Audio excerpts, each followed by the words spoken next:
Hello అండి అందరికీ welcome to మా ట్రిప్స్ అండ్ మై వంటలు.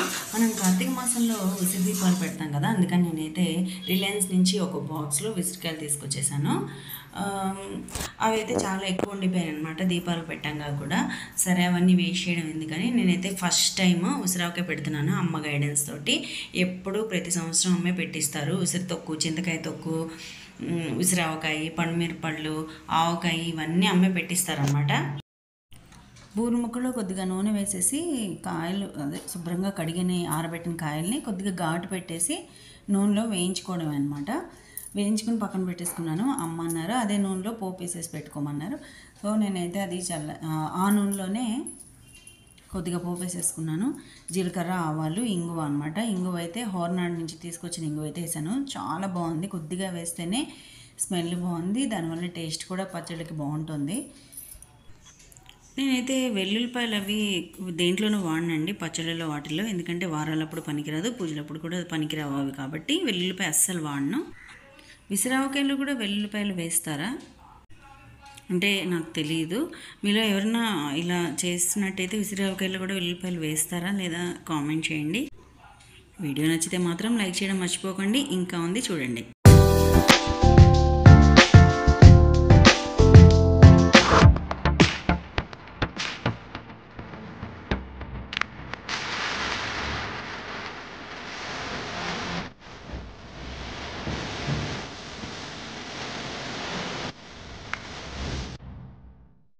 తర్వాత పోపు చల్లారిపోగానే నేనైతే దాంట్లోనే గ్లాసుడు ఉప్పు, గ్లాసుడు కారము, కొద్దిగా హాఫ్ గ్లాస్ మెంతిపిండి ఇవన్నీ వేసాను.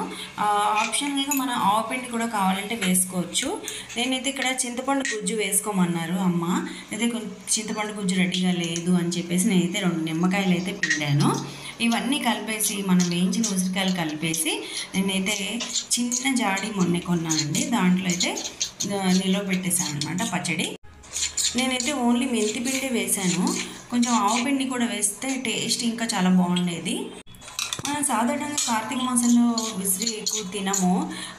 శుక్రవారం పూట విసిరికాయ తింటే మంచిదంటారు, రాత్రిపూట విసిరి తినము. ఆదివారం అయితే విసిరి అనము, తినము, తాకము కూడా మనం.